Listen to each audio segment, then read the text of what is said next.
జగిత్యాల నియోజకవర్గంలో మాజీ మంత్రి జీవన్ రెడ్డి ఎమ్మెల్యే సంజయ్ల మధ్య మున్సిపల్ టికెట్ వార్ తారాస్థాయికి చేరింది. టికెట్ల కేటాయింపులో సంజయ్ వర్గానిదే పైచేయి. నేతలకు టికెట్ రాకపోవడంతో ఎమ్మెల్యే సంజయ్పై తీవ్ర స్థాయిలో మండిపడుతున్నారు.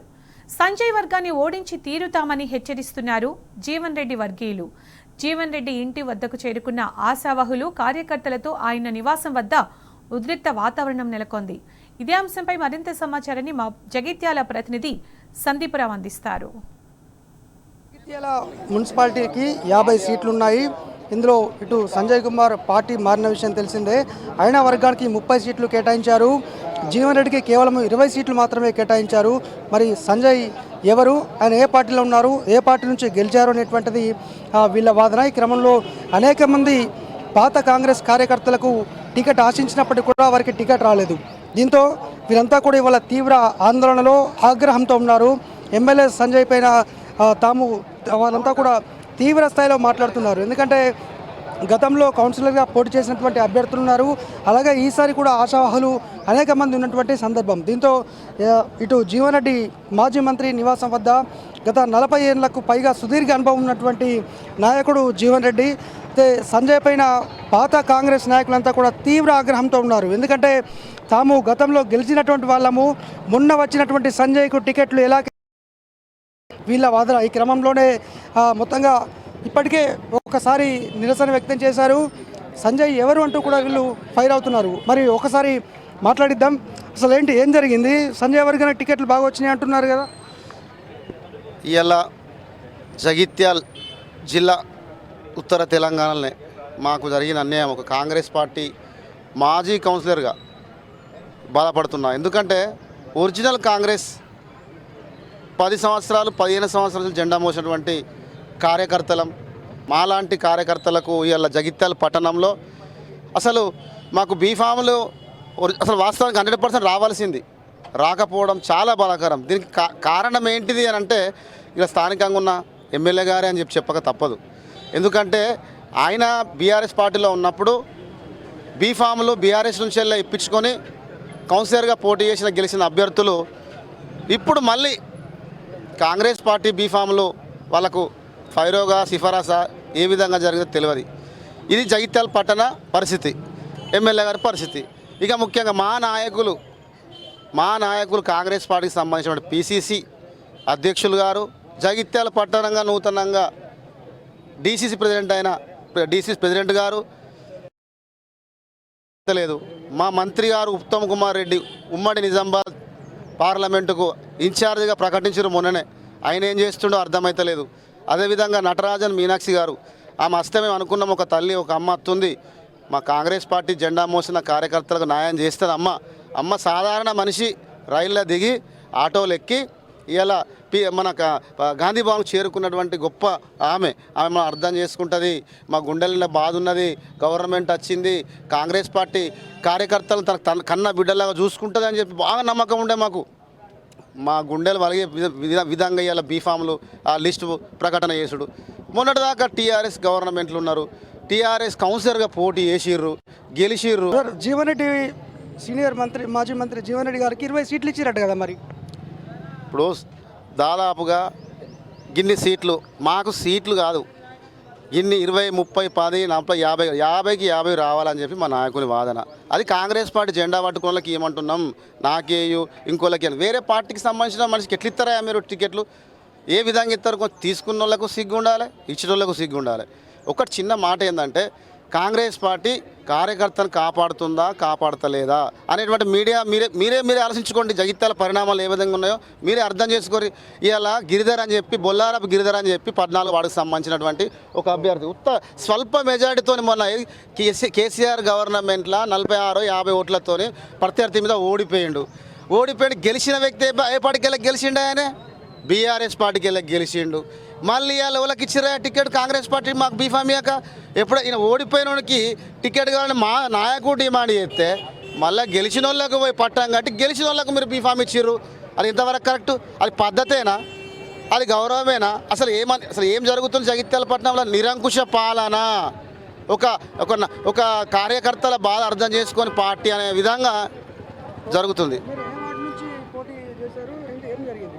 నేను 14వ వార్డు నుంచి పోటీ చేసినాను. అది అంతకుముందు 2019లో మున్సిపల్ ఎలక్షన్ జరిగినప్పుడు జైతలపట్నంలో అది 11వ వార్డు కాంగ్రెస్ పార్టీ నుంచి నేను పోటీ చేసిన సార్. అయితే మా వార్డులో నిజంగా కార్యకర్తలు కాంగ్రెస్ కార్యకర్తలు ఎప్పుడంటే దాదాపు 15-20 సంవత్సరాల నుంచి పార్టీని పట్టుకొని పార్టీ కోసం పనిచేసిన కార్యకర్తలు ఉన్నారు సార్. అప్పటి నుంచి ఇప్పటి వరకు వాళ్ళు ఎప్పుడంటే వాళ్ళకు 18 సంవత్సరాలు నిండి ఓటు హక్కు వచ్చినప్పటి నుంచి ఇప్పుడు వాళ్ళకి పెళ్ళిళ్ళై పిల్లలు ఉన్నా కూడా ఇప్పుడు పట్టుకొని కాంగ్రెస్ పార్టీ మాకు నమ్ముకున్నాం, మాకు న్యాయం జరుగుతుందని చెప్పి ఇప్పటికి కూడా పార్టీని పట్టుకొని ఇప్పుడు మాకు అన్ని న్యాయం జరుగుతుంది అన్న ఈ సమయంలో నిజంగా పోయినసారి మేము చాలా కష్టపడ్డాం. ప్రతి ఎలక్షన్లో కూడా కాంగ్రెస్ పార్టీకి మేము మెజార్టీ తీసుకొచ్చినాం, కష్టపడ్డాం. ఈరోజు ఇటువంటి పార్టీలో సొంతగా అమ్మలాంటి ఈ కాంగ్రెస్ పార్టీలో మాకే ఇంత అన్యాయం జరుగుతుంది అని అంటే నిజంగా సహించరాని బాధగా ఉంది సార్. రఘువీర్ గారు, సీనియర్ నాయకులు ఉన్నటువంటి మన జీవన్ రెడ్డి గారికి అత్యంత తక్కువ టికెట్లు రావడం అనేటువంటి ఏ విధంగా అర్థం చేసుకోవాలి? ఈరోజు జరుగుతున్న సంఘటన ఇది ఎంత బాధాకరం అంటే దాదాపు 20 సంవత్సరాలు 30 సంవత్సరాల నుండి జెండా పట్టిన ఏ ఒక్క కార్యకర్తకు కూడా టికెట్ రాకపోవడం అనేది ఇది అమానవీయమైన చర్య. దీనికి బాధ్యులైనటువంటి డాక్టర్ ఎమ్మెల్యే సంజయ్ కుమార్ గారే కానీ, మా జిల్లా అధ్యక్షులు గాజంగి నందననే కానీ, మా మంత్రివర్యులు అడ్లూరు లక్ష్మణ్ కుమారే కానీ దీనికి ఖచ్చితంగా నైతిక బాధ్యత వహించాలి. అయ్యా ఎమ్మెల్యే గారు, అసలు మీరు మొన్నటికి మొన్న గౌరవ స్పీకర్ గారికి మీరు ఇచ్చిన అఫిడవిట్ ఏంటిది? నేను ఇంకా టీఆర్ఎస్ పార్టీలోనే ఉన్నా. సుప్రీంకోర్టుకి ఏం చెప్పారు, హైకోర్టుకి ఏం చెప్పారు, నేను ఇంకా టీఆర్ఎస్ పార్టీలోనే ఉన్నా అనుకుంటూ నువ్వు ఈరోజు నీ అనుచరులైనటువంటి ఒక దాదాపు 30 మందికి టికెట్లు ఇప్పించుకున్నావు. అసలు నువ్వు చెప్పినట్టే పెద్దలు జీవనన్న గారు చెప్తున్నట్టు అసలు మీరు రాజ్యాంగానికి తూట్లు పొడిచే విధంగా మీ కార్యాచరణ ఉంటుంది. దీనికి వత్తాసుగా ఇప్పుడు గౌరవ స్వర్గీయ రాజీవ్ గాంధీ గారు తీసుకొచ్చినటువంటి చట్టం ఏంటిదన్నా, పార్టీ మారితే ఎమ్మెల్యే పార్టీ ఫిరాయిస్తే నువ్వు నైతికంగా ఆ పార్టీకి రాజీనామా చేసి నువ్వు మళ్ళీ వచ్చి మా పార్టీ సింబల్ మీద గెలువు, నిన్ను స్వాగతిస్తామని చెప్తున్నాం కదా మేము ఇప్పటికి కూడా. ఓకే, ఫైనల్గా 30 సీట్లు అటు 20 సీట్లు ఇటు 3 గంటల వరకు ఫైనల్ కావాల్సి ఉంది. మరి ఎట్లా దీన్ని నెక్స్ట్ తదుపరి స్టెప్ ఏం చేయబోతున్నారు మీరు? గౌరవ మా జీవన్ రెడ్డి గారు 45 సంవత్సరాల రాజకీయ అనుభవం కలిగిన వ్యక్తి. వారి నిర్ణయం ఎలా ఉంటుందో మేము కూడా ఇప్పుడు ఒకసారి కార్యకర్తలం అందరం కలిసి సార్తో మాట్లాడతాము.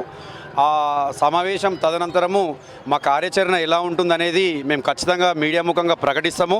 అదేవిధంగా అంటే మేము జెండా మోసి ప్రాణానికి ప్రాణమైనటువంటి కాంగ్రెస్ పార్టీ జెండాను కానీ పరిస్థితులు తప్పేలా లేవు అని అనిపిస్తుంది నాకున్న సమాచారం మేర. దీనికి పూర్తి బాధ్యత మా పిసిసి మహేష్ గౌడ్ గారు, అదేవిధంగా మా సీఎం రేవంత్ రెడ్డి గారు కూడా ఎలాంటి ఆలోచన చేస్తున్నారో కానీ పార్టీ కష్టకాలంలో ఉండి పార్టీకి జెండా మోసినోడికి మీరు విలువిస్తారా? పార్టీ ఫిరాయించినోడు లిస్టు పెడితే ఆ లిస్టును మీరు ఫైనల్ చేస్తారా? అసలు ఈ కాంగ్రెస్ పార్టీ అనేది ఉందా లేదా అనే ఒక అనుమానం మాకు క్రియేట్ అవుతుంది. కాబట్టి పార్టీ పెద్దలు ఇకనైనా ఆలోచించి ఈ పార్టీని బతకనియురి. గౌరవ రాహుల్ గాంధీ గారిని ప్రధానమంత్రి పార్టీ ఫిరాయింపు ఎమ్మెల్యేలతోటి మనది కాదు. ఆ రాజ్యాంగాన్ని తొంగలదొక్కుడు బంద్ చేసి రాజ్యాంగాన్ని రక్షిద్దాము. జై కాంగ్రెస్, జై రాహుల్ గాంధీ. రైట్, మొత్తంగా జీవన్ రెడ్డి గారు వర్గానికి 20 మాత్రమే వచ్చాయి. సంజయ్ కుమార్ ఎమ్మెల్యే వారికి 30 సీట్లు రావడం పైన తీవ్ర ఆగ్రహంతో ఉన్నారు కాంగ్రెస్ శ్రేణులు, పాత కాంగ్రెస్ శ్రేణులు. మొత్తానికి జీవన్ రెడ్డి గారు ఏ నిర్ణయం తీసుకుంటారో, వారు ఏది చెప్తే ఆ విధంగా నడుచుకుంటాం. కానీ సంజయ్ కుమార్ బీఆర్ఎస్ పార్టీలో ఉన్నట్టు అఫిడవిట్ కూడా ఇచ్చినటువంటి నేపథ్యంలో మరి టికెట్లు ఎలా కేటాయిస్తారంటూ ఇటు టీపీసీ చీఫ్తో పాటు మంత్రి అడ్లూరి లక్ష్మణ్ కుమార్, జిల్లా ఇన్ఛార్జ్ మంత్రిగా ఉన్నటువంటి ఉత్తమ్ కుమార్ రెడ్డి, అలాగే సీఎం రేవంత్ రెడ్డిని కూడా వీళ్ళు ఏ విధంగా టికెట్ కేటాయిస్తారంటూ ఈ పాత కాంగ్రెస్ నాయకులు అయితే తీవ్ర స్థాయిలో మండిపడుతున్నటువంటి సందర్భం ఇది. జీవన్ రెడ్డి నివాసం వద్ద ఉన్నటువంటి సిచ్యువేషన్. మరి చూడాలి 3 గంటల వరకు ఏం జరుగుతుంది. ఒక హైటెన్షన్ వాతావరణం అయితే జగిత్యాల జిల్లా కేంద్రంలో జగిత్యాల మున్సిపాలిటీలో కొనసాగుతున్నటువంటి నేపథ్యం. కెమెరా పర్సన్ మనోజ్ కుమార్తో సందీప్ రావు, టీ న్యూస్, జగిత్యాల జిల్లా.